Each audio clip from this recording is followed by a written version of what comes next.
Baik, saya akan menjelaskan pembahasan kami itu tentang media promosi untuk pemasaran online. Nah, apa itu media promosi online? Media promosi online itu adalah sarana yang digunakan untuk mempromosikan produk atau jasa melalui internet. Nah, dalam media promosi online ini dia memiliki manfaat, yaitu memudahkan pentarget konsumen, membantu menjalani komunikasi dengan konsumen, meningkatkan daya saing pelaku usaha, biaya pemanfaatannya lebih kompetitif. Dalam media promosi online ini dia memiliki tujuan, yaitu satu, memperluas jaringan pemasaran dengan biaya yang lebih murah. Nah, yang artinya dia memperluas pangsa pasar dengan biaya yang lebih terjangkau. Nah, dalam hal ini dia memiliki strategi, yaitu digital marketing, memanfaatkan media sosial, artikel, video, dan membangun komunikasi dengan calon pelanggan. Nah, poin yang kedua itu melakukan branding atau penguatan merek dagang dan nama usaha. Nah, apa itu branding? Branding itu adalah kegiatan untuk memperkuat merek dagang dan nama usaha dengan menciptakan identitas yang unik. Yang poin ketiga itu menjangkau target yang belum dicapai oleh cara promosi offline. Nah, baik, saya akan melanjutkan, yaitu menjangkau target yang belum dicapai oleh cara promosi offline. Yang artinya memperluas jangkauan target konsumen. Nah, apa itu promosi offline? Promosi offline itu adalah strategi pemasaran yang dilakukan di luar media digital dan internet. Nah, dalam promosi pemasaran offline ini dia memiliki contoh. Satu, iklan cetak, spanduk, brosur, tour. Tiga, itu melakukan komunikasi dengan media lokal. Nah, yang poin keempat yaitu mencari saluran distribusi baru atau pihak-pihak lain yang dapat menjual produk usaha melalui media online. Nah, apa itu saluran distribusi? Saluran distribusi itu adalah langkah-langkah yang diperlukan untuk menyalurkan produk dari produsen ke konsumen. Bisa dilakukan secara online maupun offline. Nah, dalam saluran distribusi ini dia memiliki fungsi. Yang pertama itu untuk mempercepat proses koneksi antara produk dan pelanggan. Yang kedua itu untuk meningkatkan permintaan produk. Yang ketiga untuk menjangkau audiens yang lebih spesifikasi. Sekian. Saya akan menjelaskan beberapa kesalahan yang menghambat kinerja pemasaran online. Yang pertama, memilih pasar yang terlalu kompetitif dan sempit. Yang kedua, memilih vendor media yang salah. Ketiga, tidak memiliki rencana pemasaran. Yang keempat, tidak responsif. Yang kelima, mengabaikan kompetitor. Enam, tidak mengupdate lama promosi. Yang ketujuh, terkena atau melakukan penipuan pemasaran online. Sekian. Saya akan menjelaskan yaitu situs pencari web. Apa itu situs pencari web? Yaitu mesin pencari web yang dimiliki oleh perusahaan Google. Bagian A, meningkatkan volume traffic situs web, berarti menambah jumlah pengunjung atau menggunakan yang dikunjungi situs web. Bagian B, meningkatkan kualitas traffic kunjungan calon konsumen, berarti meningkatkan kualitas kunjungan yang tertarik pada produk atau layanan yang ditawarkan. Bagian C, istilah berkelanjutan, yaitu sustainable, dapat diterapkan pada hampir semua aspek kehidupan, baik itu skala lokal, global maupun berbagai kurun waktu. Sekian. Baik, terima kasih. Saya akan menjelaskan beberapa aplikasi yang digunakan untuk media promosi. Yang pertama yaitu FB. FB ini bisa kita gunakan dan bisa kita dapatkan di berbagai aplikasi di dalam contohnya seperti Play Store.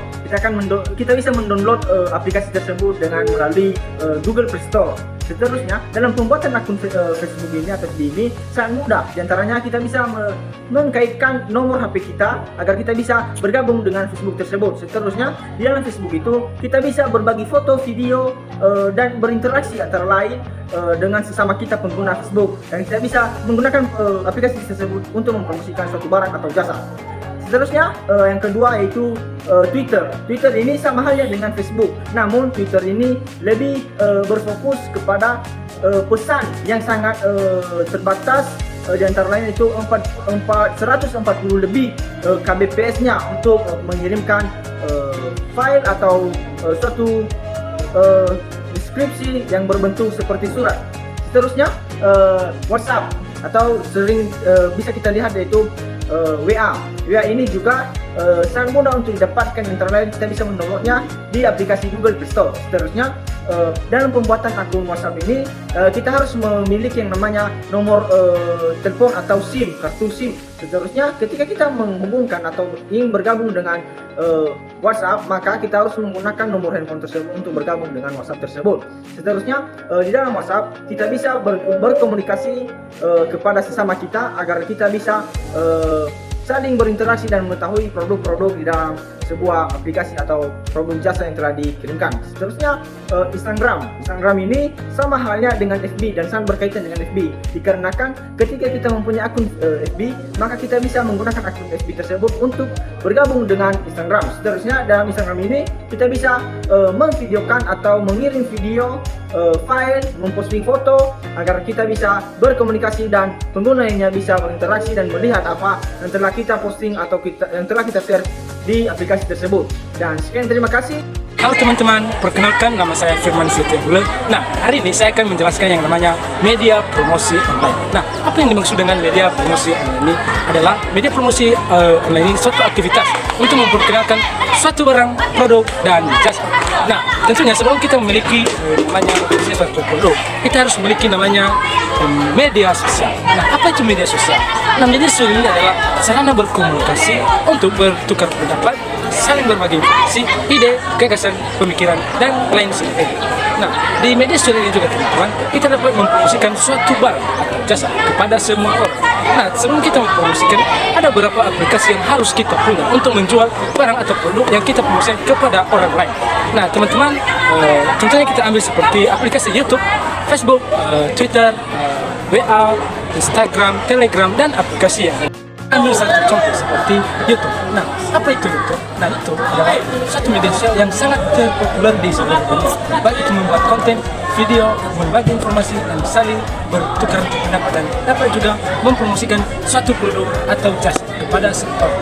Nah, di YouTube kita juga bisa menonton secara gratis, baik itu video pengetahuan, video pendek, video promosi, dan video-video lainnya.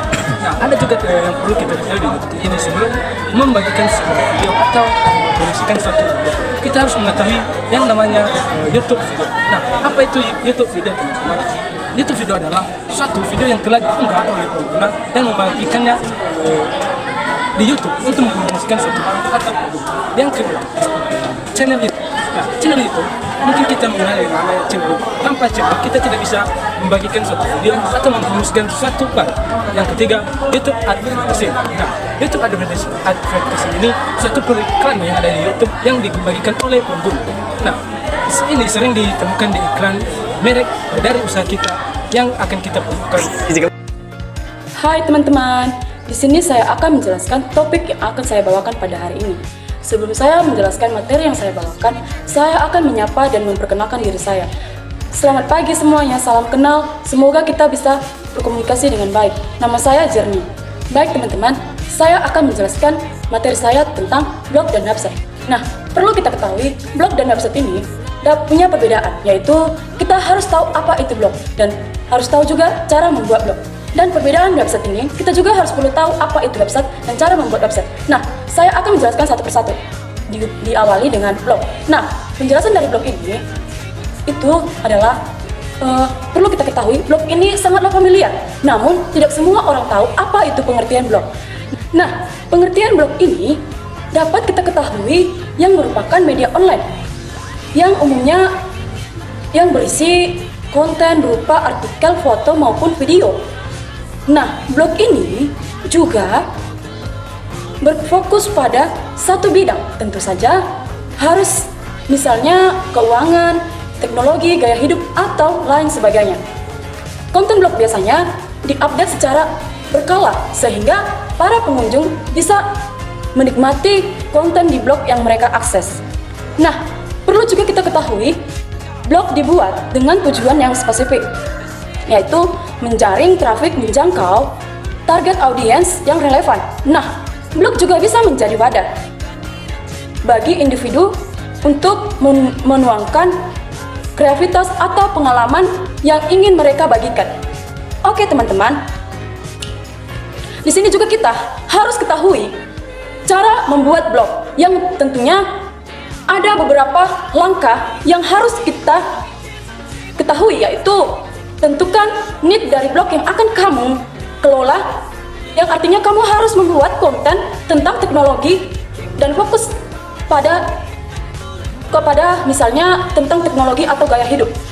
Nah, yang kedua, kemudian pilih layanan dan jenis hosting yang kamu tahu dan yang tepat.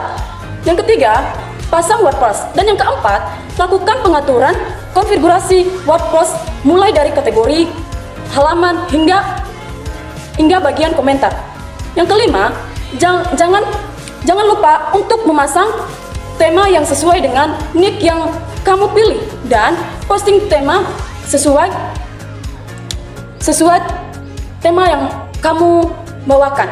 Contohnya, mobile friendly.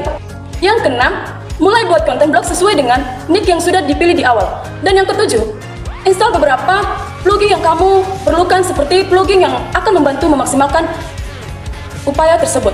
Nah, di sini juga saya akan menjelaskan apa itu website.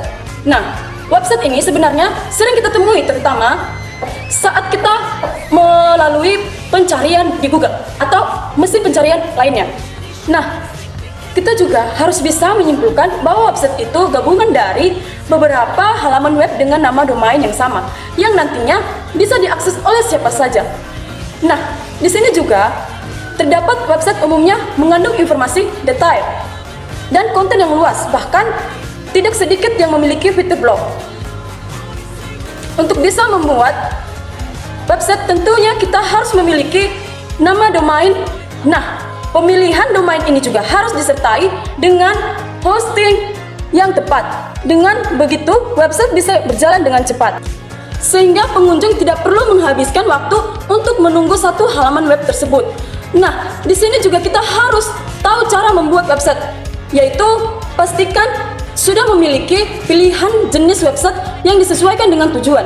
Dan yang kedua, pilih platform website dengan mempertimbangkan berbagai hal termasuk kelebihan masing-masing platform. Dan yang ketiga, pilih nama domain dan layanan hosting. Dan yang keempat, install platform pengaturan website. Dan yang kelima, optimatis pengaturan website. Nah, platform ini perlu kamu tahu salah satu yang populer dan banyak digunakan. Nah, di sini juga saya akan menjelaskan tujuan dari blog dan website. Nah, perbedaan blog dan website yang pertama terletak pada tujuan pengelolaannya. Nah, bagi yang ingin mengejar branding atau transaksi, website adalah pilihan yang tepat. Dan sementara bagi yang bertujuan menjangkau audiens dengan cara lebih komunikatif dan persuasif, tekniknya kita perlu blog. Akan tetapi, keduanya bisa kita pilih untuk bisa mencapai kedua tujuan tersebut sekaligus. Dan ada juga contoh dari blog dan website yang berupa penjelasannya. Nah, saya akan menjelaskan contoh yang pertama, isi konten.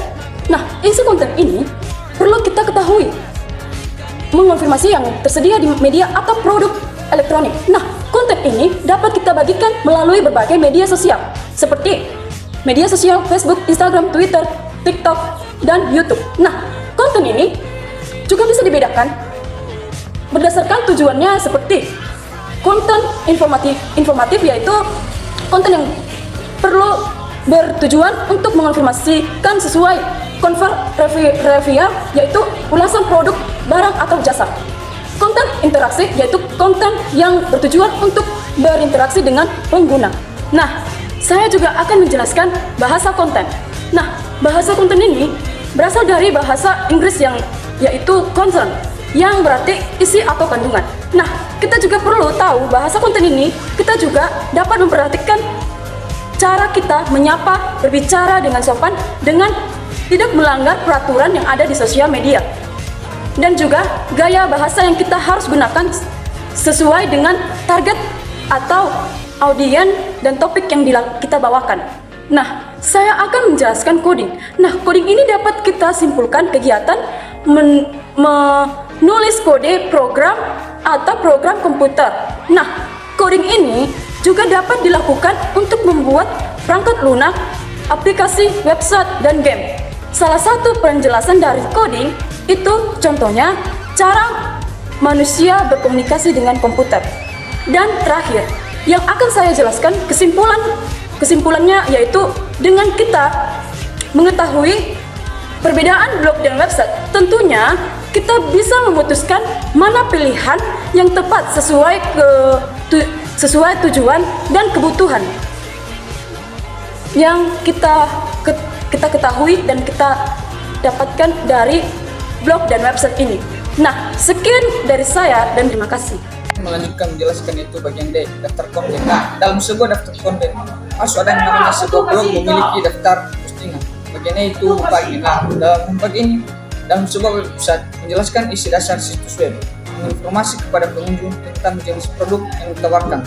Namun, membagi ini dipenuhi dengan berbagai tulisan. Bagian F yaitu rating.